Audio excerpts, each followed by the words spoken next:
નમસ્તે વિદ્યાર્થી મિત્રો, શ્રી જૈન મહેતા હાઈસ્કૂલ ડુંગરમાં આપ સૌનું સ્વાગત છે। હું શાહ સર જે કોમર્સ અંદર અકાઉન્ટ અને સ્ટેટિસ્ટિક્સ વિષય ભણાવું છું।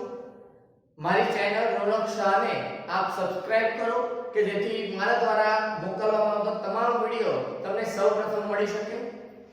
વિદ્યાર્થી મિત્રો, આજથી આપણે ધોરણ 11 કોમર્સના એક વિષય આંકડાશાસ્ત્રની શરૂઆત કરવા જઈ રહ્યા છીએ।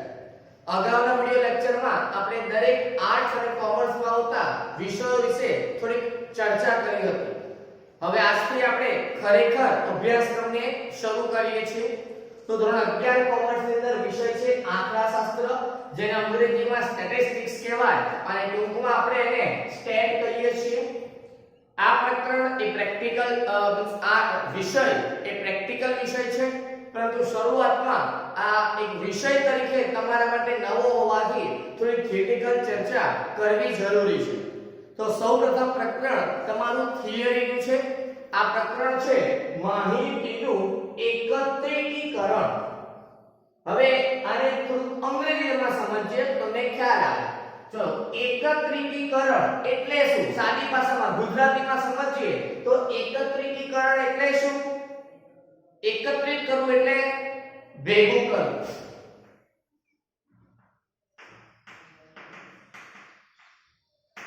તો એકત્રીકરણને બીજા અર્થમાં ભેગું કરવું કહેવાય। ચલો હવે આ વસ્તુને અંગ્રેજીમાં વિચારીએ તો શું કહેવાય?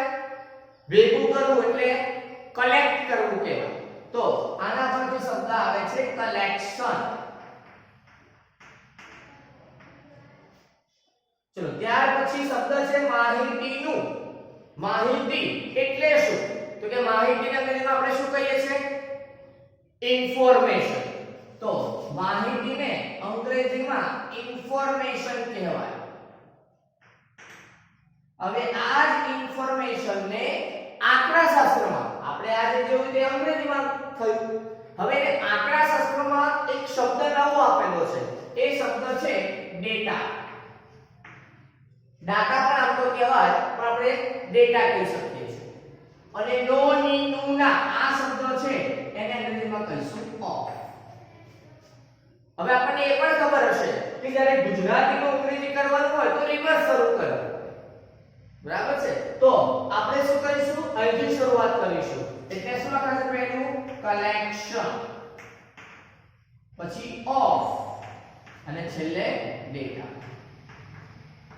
તો પ્રકરણ 1 છે માહિતીનું એકત્રીકરણ। અંગ્રેજીમાં કેવું હોય તો કલેક્શન ઓફ ડેટા એવું કહી શકાય। આ ઇન્ફોર્મેશન શબ્દનો એક સમાનાર્થી શબ્દ વિષય અનુસાર આપણે લખેલો છે। તો આ પ્રકરણ વિશે શરૂઆત કરીએ। સૌથી પહેલો પ્રશ્ન થાય કે સર માહિતી એટલે શું? ડેટા કહેવાય, ઇન્ફોર્મેશન કહેવાય, એ તો બરાબર છે, પણ છતાંય માહિતી કોને કહેવાય? તો કે માહિતી એટલે શું? તો કે આપણને જે પરિણામો પ્રાપ્ત થાય, આપણને જે કંઈ રિઝલ્ટ મળે, આપણને જે કંઈ પણ આઉટકમ્સ મળે, એ પરિણામોનો સમૂહ જે આપણને મળશે એને આપણે કહીશું માહિતી। તો માહિતી એટલે શું? તો માહિતી એટલે પરિણામોનો સમૂહ।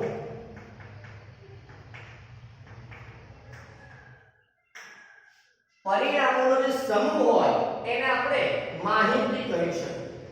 હવે આ પરિણામ આપણને કેવી રીતે પ્રાપ્ત થાય? કોઈ પણ રિઝલ્ટ હોય, એ રિઝલ્ટ અથવા પરિણામ આપણને કેવી રીતે મળે? તો કે રિઝલ્ટ હોય, પરિણામ હોય એટલે એક્ઝામ લે એટલે મળી જાય, ટેસ્ટ લે, પરીક્ષા લે, એક્ઝામ લે તો આપણને આ પરિણામો મળે।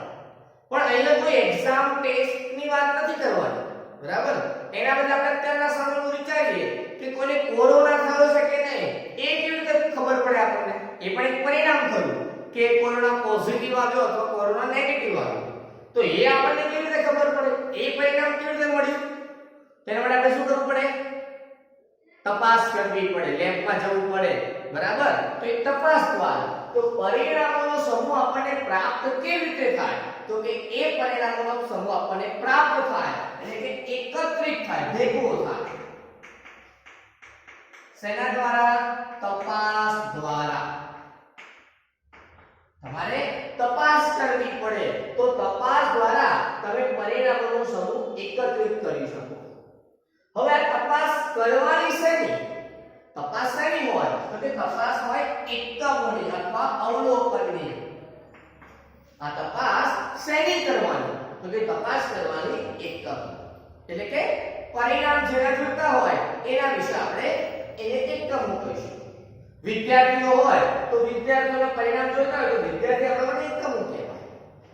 હવે આ એકમો કેટલા લેવાના? બરાબર?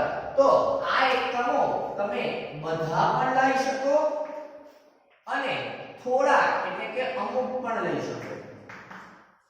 આ એકમો બધા પણ લઈ શકાય અથવા અમુક એટલે થોડા પણ લઈ શકાય. તમે બધાને પૂછી શકો.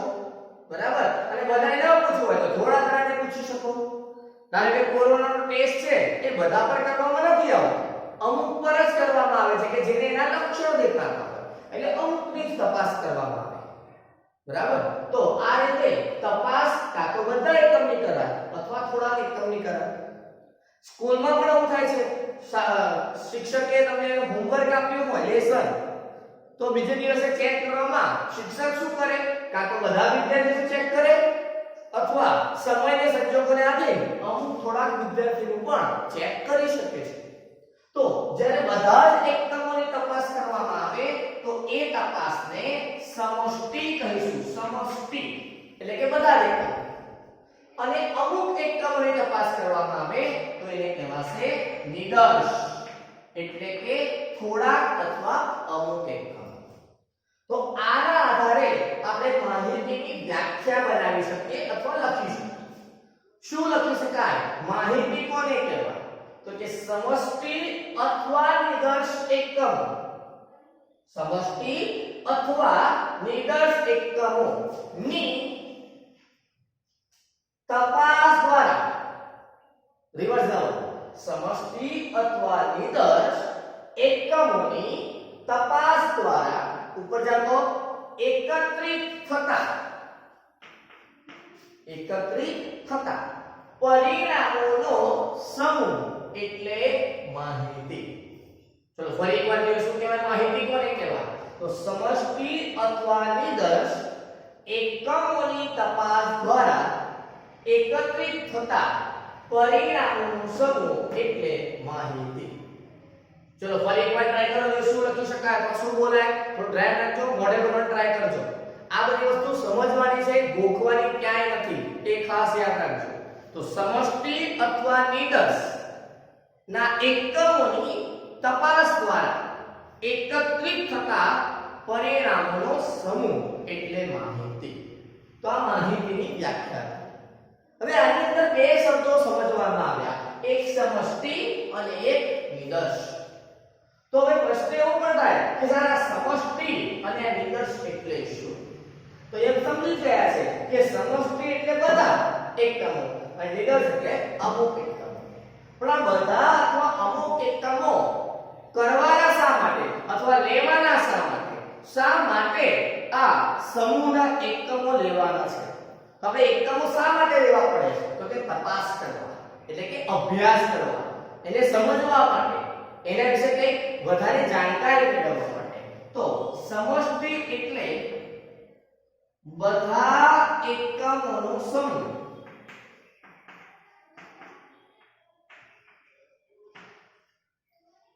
હવે બધા સમૂહ લેવાના શા માટે? તો કે અભ્યાસ કરવા, ભણવા માટે, સમજવા માટે, તપાસ કરવા માટે.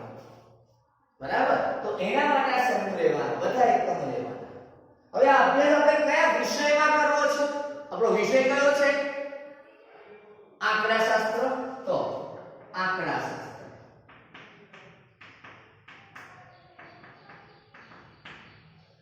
તો હવે આની વ્યાખ્યા બનશે કે સમષ્ટિ કોને કહેવાય?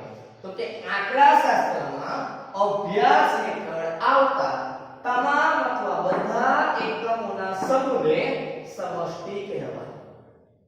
ફરી સમજી લો શું કહેવાય? સમષ્ટિ કોને કહેવાય? તો કે સમષ્ટિ એટલે સિમ્પલ બધા એકમોનો સમૂહ. ક્યારેક એવું પૂછવામાં આવે ઓરલ મૌખિક રીતે કે સમષ્ટિ કોને કહેવાય? તો સમષ્ટિ એટલે બધા એકમોનો સમૂહ. બરાબર? પણ વ્યાખ્યા તરીકે એક માર્ક્સનો પ્રશ્ન આવે તો હું ન લખાય, તો તમારે પૂર્ણ જવાબ લખવો પડે. શું લખવું પડે? આંકડાશાસ્ત્રમાં અભ્યાસ હેઠળ આવતા બધા એકમોના સમૂહને સમષ્ટિ કહેવામાં આવે છે. બરાબર? તો એને કહેવાશે સમષ્ટિ. હવે નિદર્શ કોને કહેવાય? તો કે નિદર્શ એટલે અમુક એકમોનો સમૂહ. હવે આ અમુક અથવા થોડાક એકમો લેવાના કેવી રીતે? તો પ્રશ્ન થાય કે થોડાક અથવા અમુક એકમો લેવાના છે. સાહેબ બધાનો હોમવર્ક ચેક નથી કરવાનો. મારે થોડાક જ વિદ્યાર્થીઓનું હોમવર્ક ચેક કરવાનું છે. પણ આ થોડાક વિદ્યાર્થીઓનું હોમવર્ક ચેક કરીશ કેવી રીતે? બરાબર? તો કેવી રીતે ચેક કરીશ? ચોક્કસ પદ્ધતિથી. એટલે કે મને ખ્યાલ છે કે અમુક નબળા વિદ્યાર્થી છે, અમુક હોશિયાર વિદ્યાર્થી છે, બરાબર, અમુક મધ્યમ વિદ્યાર્થી છે, બરાબર. તો મારી પદ્ધતિથી એટલે કે ચલો કદાચ એવું પણ બને કે દરેક રોની અંદર 10-10 વિદ્યાર્થીઓ બેઠા છે, તો બે વિદ્યાર્થીઓને અહીંથી ચેક કરી લઉં, બે વિદ્યાર્થીઓને અહીંથી ચેક કરી લઉં, બે ત્રણ વિદ્યાર્થીઓને અહીંથી ચેક કરી લઉં. ભાઈઓ 20 છે અથવા ભાઈઓ 5 છે, તો 5 ભાઈઓમાંથી 3 નું ચેક કરું, બહેનો પણ 7 છે, તો એમાંથી પણ 3 નું ચેક કરું. આવી રીતે કોઈ પણ રીતે રોલ નંબર વાઇઝ પણ ચેક કરી શકું. ચલો ભાઈ 1 3 5 7 9 આવા નંબરોનો હોમવર્ક ચેક કરું, 2 4 6 8 ના પણ કરું. ચલો 5 ની સિરીઝમાં આવતા હોય એવા રોલ નંબરના પણ હોમવર્ક ચેક કરી શકું. તો આ પદ્ધતિ અલગ અલગ હોઈ શકે છે, પણ એ જે પદ્ધતિ છે એ ચોક્કસ નક્કી કરેલી હશે એવી પદ્ધતિ હશે. તો ચોક્કસ પદ્ધતિ દ્વારા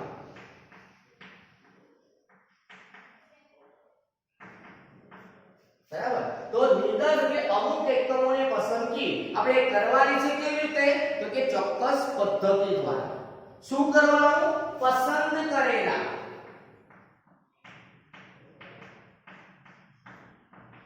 એકમોનો સમૂહ.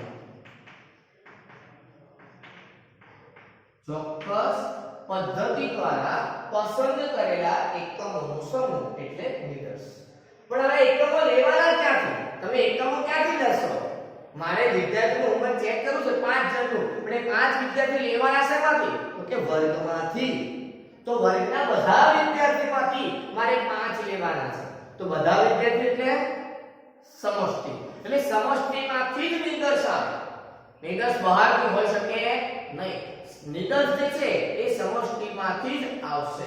તો સમષ્ટિમાંથી ચોક્કસ પદ્ધતિ દ્વારા પસંદ કરેલા એકમોનો સમૂહ એટલે નિદર્શ. એટલે સમષ્ટિ એ વિશાળ સ્વરૂપ કહેવાય અને નિદર્શ એ સંક્ષિપ્ત છે એવું કહેવાય. ગણિતની ભાષામાં સમજવું હોય બરાબર, તો આ યોગ પણ કહેવાય. સમષ્ટિ એટલે યોગ ગણ. જો બધા એકમોનો સમૂહ આવી ગયો હોય અને એમાંથી કોઈ ચોક્કસ ગણ A B કે C પસંદ કરવામાં આવતો હોય, એવું પણ કહેવાય કે નિદર્શ એ સમષ્ટિનો ઉપગણ છે. બરાબર. જો કોઈ ગણના બધા સભ્યો બીજા ગણમાં સમાવવામાં આવતા હોય તો એને બીજા ગણનો ઉપગણ કહેવાય. તો એ અર્થમાં પણ તમે સમજી શકો છો.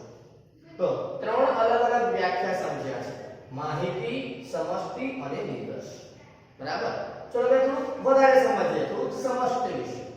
હવે સમષ્ટિમાં જે પણ કઈ એકમોનો સમાવેશ થયો છે તે બધા એકમોની જે સંખ્યા છે, આ બધા જે એકમો છે તે બધા એકમોની જે સંખ્યા છે, એટલે કે એકમ કુલ એકમો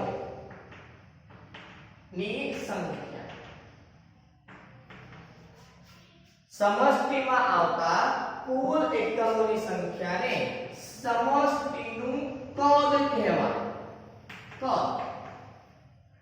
બરાબર. એટલે સમષ્ટિમાં જેટલા પણ એકમો છે એની જે સંખ્યા છે એને સમષ્ટિનું કદ કહેવાય. માન લો કે ધોરણ 11 કોમર્સની અંદર 20 વિદ્યાર્થી છે, તો 20 વિદ્યાર્થી એટલે બધા વિદ્યાર્થી આવી ગયા, તો બધા વિદ્યાર્થીઓની સંખ્યા એને સમષ્ટિનું કદ કહેવાય, કે જેને કેપિટલ N વડે દર્શાવવામાં આવે છે. આ સમષ્ટિનું જે કદ છે એને કેપિટલ N વડે દર્શાવીશું. હવે આ એકમોની સંખ્યા કાં તો ગણી શકાય તેવી હોય અથવા ગણી ન શકાય તેવી પણ હોઈ શકે.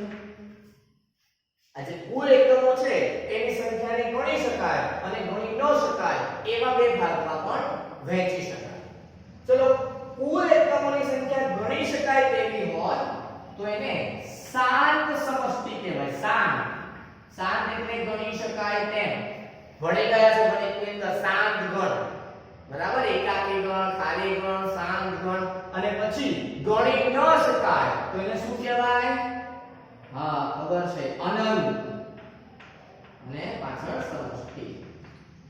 બરાબર, ગણ્યા ગણાય નહીં, ગણ્યા ગણાય નહીં, તારાઓની વાત આવે ને તો આપણને આ ખબર છે અનંત સમષ્ટિ છે. તો આ રીતે સમષ્ટિને બીજા બે ભાગમાં પણ વહેંચી શકાય. એકમોની સંખ્યાના આધારે ગણી શકાય તેવી અને ગણી ન શકાય તેવી સમષ્ટિ, શાંત અને અનંત સમષ્ટિ. આ જ રીતે જે નિદર્શના એકમોની સંખ્યા છે એને નિદર્શનું કદ કહેવાય અને એ નિદર્શના કદને સંકેતમાં સ્મોલ n, આના કુલ એકમોની સંખ્યા છે એને નિદર્શનું કદ કહેવાય અને એને સ્મોલ n વડે દર્શાવવામાં આવે છે. સમષ્ટિ એટલે બધા એકમો એટલે કેપિટલ n અને નિદર્શ એટલે થોડાક એકમો એટલે સ્મોલ n. આની અંદર કોઈ ભાગ પડશે નહીં કારણ કે આમાં ગણાય ન ગણાય હોય જ નહીં, કારણ કે આપણે સમષ્ટિમાંથી પસંદ કરેલા એકમ લીધા છે અને પસંદ કરેલા એકમ હંમેશા ગણી શકાય એટલા જ હોય. એટલે આની અંદર આવા કોઈ ભાગ પડશે નહીં કે શાંત અને અનંત. અને પાડવા હોય તો એ શાંત જ કહેવાય કારણ કે એના એકમોની સંખ્યા ખબર જ હશે, ગણી શકાય તેટલી જ હશે એટલે એ શાંત જ હોય છે. ક્લિયર? તો આ એક થોડું બેઝિક ઇન્ટ્રોડક્શન છે. આની અંદર આપણે સમષ્ટિ વિશે ભણ્યા છે, નિદર્શ વિશે ભણ્યા અને માહિતી વિશે પણ ભણ્યા. સમષ્ટિ માટે શું લખાય? આપણે શરૂઆત સમષ્ટિથી કરીશું. સમજૂતી પહેલા સમષ્ટિની મેળવીશું. તો સમષ્ટિ એટલે શું? તો સમષ્ટિ એટલે આંકડાશાસ્ત્રમાં અભ્યાસ હેઠળ આવતા બધા એકમોના સમૂહને સમષ્ટિ કહેવાય. પછી એ સમષ્ટિ વિશે જ લખીશું કે સમષ્ટિના એકમોની કુલ સંખ્યાને સમષ્ટિનું કદ કહેવાય જેને કેપિટલ N વડે દર્શાવાય. પછી એના વિશે ત્રીજું વાક્ય લખીશું કે જો સમષ્ટિના કુલ એકમોની સંખ્યા ગણી શકાય તેમ હોય તો તેને શાંત સમષ્ટિ કહેવાય. અને ચોથું વાક્ય જો સમષ્ટિના કુલ એકમોની સંખ્યા ગણી ન શકાય તેવી હોય તો એને અનંત સમષ્ટિ કહીશું. તો સમષ્ટિ વિશે એક વ્યાખ્યા, પછી એનું કદ, શાંત અને અનંત આ રીતે આપણે લખીશું. નિદર્શ પછી લખીશું. તો નિદર્શ એટલે શું? તો સમષ્ટિમાંથી ચોક્કસ પદ્ધતિ દ્વારા પસંદ કરેલા એકમોના સમૂહને નિદર્શ કહેવામાં આવશે. નિદર્શના કુલ એકમોની સંખ્યાને નિદર્શનું કદ કહેવાય જેને સ્મોલ n વડે દર્શાવવામાં આવે છે. અને હવે આ બંને સમજૂતી મેળવી એટલે આપણે માહિતીનો અર્થ લખીશું જે નીચે દિશાનો યાદ હશે. શું હશે? સમષ્ટિ અથવા નિદર્શના એકમોની તપાસ દ્વારા એકત્રિત થતા પરિણામોનો સમૂહને માહિતી કહેવાય. બરાબર? તો આ વસ્તુ હવે આપણે થોડી અલગ રીતે પણ જોવાની છે.